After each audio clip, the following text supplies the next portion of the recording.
6/12/1969 सरल स्वभाव से बुद्धि को विशाल और दूरादेशी बनाओ। आज की सभा में कौन सी विशेष खुशबू भी है और विशेष आकर्षण भी है। स्नेह तो सभी का है ही, आपको किस लिए बुलाया है। ऐसे समझें कि यह जो भी सभी आए हैं वह वापस जाने के लिए तैयार होकर आए हैं। एवर रेडी जो होते हैं वह सदैव तैयार ही रहते हैं। बुलावा हुआ और 1 सेकंड में अपना रहा हुआ सभी कुछ समेट भी सकते और जंप भी दे सकते। प्रैक्टिकल में देखा भी ना कि ड्रामा में बुलावे पर कितना टाइम लगा। एक तरफ समेटना, दूसरे तरफ हाई जंप देना, यह दोनों सीन देखी। यह ड्रामा में किस लिए हुआ? सिखलाने के लिए। तो ऐसे एवर रेडी बनना पड़ेगा। अभी एवर रेडी की लाइन चालू हो गई है। इस लाइन के अंदर किसका भी नंबर आ सकता है। जो सभी के संकल्प में है वह कभी नहीं होना है, होगा फिर भी अनायास ही।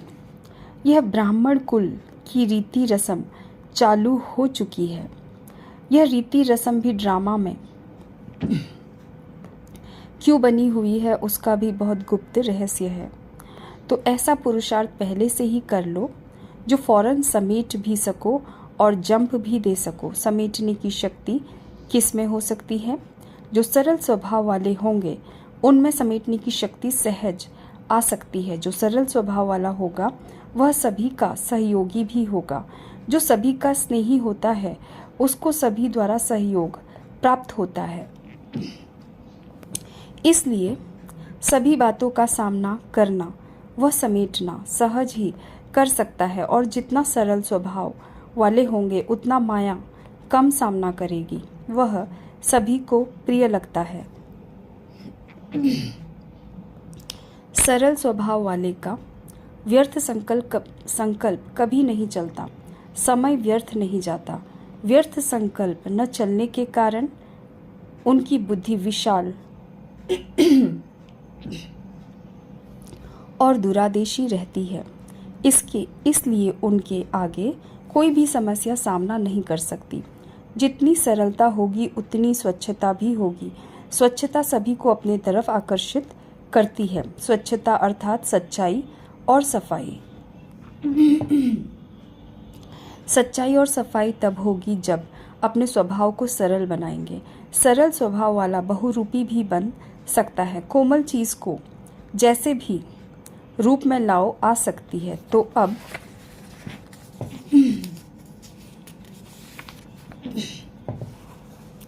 गोल्ड बने हो, लेकिन गोल्ड को अब अग्नि में गलाओ तो मोल्ड भी हो सके। इस कमी के कारण सर्विस की सफलता में कमी पड़ती है।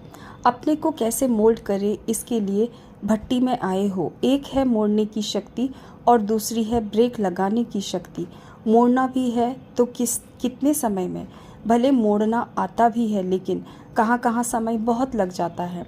समय न लगे वह संकल्प करना है।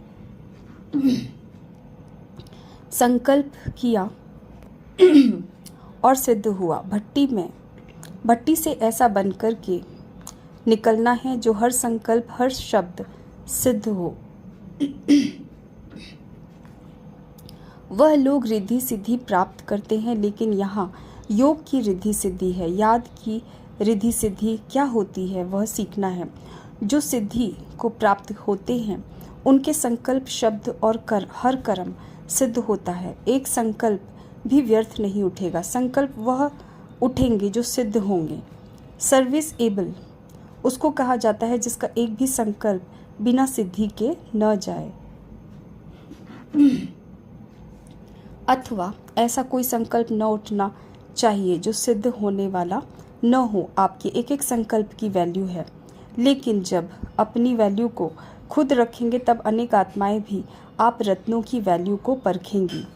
इस भट्टी से हर एक का चेहरा चैतन्य म्यूजियम बनकर निकले और म्यूजियम तो बहुत बनाए, लेकिन अब एक एक को अपने चेहरे को चैतन्य म्यूजियम बनाना है। इस चैतन्य चेहरे के म्यूजियम में कितने चित्र हैं? इस चेहरे के म्यूजियम में कौन कौन से चित्र फिट करेंगे? म्यूजियम में पहले चित्रों की फिटिंग करते हैं, बाद में डेकोरेशन होता है, फिर उद्घाटन कराना होता है, फिर ओपिनियन लेना होता है। तो आपके इस चैतन्य म्यूजियम में 3 मुख्य चित्र हैं, भ्रिकुटी, नयन और मुख। इन द्वारा ही आपकी स्मृति, वृत्ति, दृष्टि और वाणी का मालूम पड़ता है, जैसे त्रिमूर्ति, लक्ष्मी नारायण और सीढ़ी। यह 3 मुख्य चित्र हैं ना। इसमें सारा ज्ञान आ जाता है। वैसे ही इस चेहरे के अंदर यह चित्र अनादि फिट है।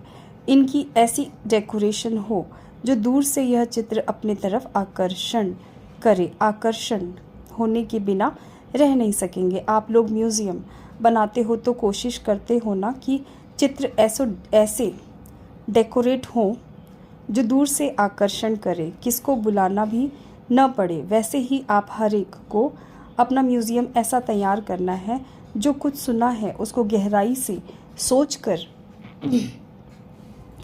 कि एक एक रग में समा देना है। जिन्होंने जितना गहराई से सुना है उतना अपने चलन में प्रत्यक्ष रूप में लाया है। उन संस्कारों को प्रत्यक्ष करने के लिए एक एक बात की गहराई में जाओ और अपने एक एक रग में वह संस्कार समाओ। कोई भी चीज़ को किस में समाना होता है तो क्या करना होता है? एक तो गहराई में जाना होता है और अंदर दबाना होता है, कूटना पड़ता है। कूटना अर्थात हर एक बात को महीन बनाना। इस भट्टी से संस्कारों को प्रत्यक्ष रूप में लाने की प्रतिज्ञा करने निकलना है। जितना बाप को प्रत्यक्ष करेंगे उतना खुद को प्रत्यक्ष करेंगे। बाप को प्रत्यक्ष करने से आपकी प्रत्यक्षता बाप के साथ ही है। ऐसा बनना और फिर बनाना, समझा? इस संगठन में ऐसी शक्ति है जो चाहे वह कर सकते हैं। सिर्फ संकल्प करे तो सृष्टि बदल सकती है। ऐसी शक्तिशाली आत्माएं हैं, लेकिन अब संकल्प कौन सा पावरफुल करना है, उसको फिर से रिफ्रेश करना है। इस मधुबन के लिए ही गायन है कि कोई ऐसा वैसा पाँव नहीं रख सकता है। मधुबन है सौभाग्य की लकीर, उसके अंदर और कोई पाँव नहीं रख सकता। आप सभी को बाप दादा समझाते हैं कि यह स्नेह की लकीर है। जिस स्नेह के घेराव के अंदर बाप दादा निवास करते हैं, इसके अंदर कोई आ नहीं सकता, चाहे भल अपना शीश भी उतार कर रखे। साकार रूप में स्नेह मिलना कोई छोटी बात नहीं है।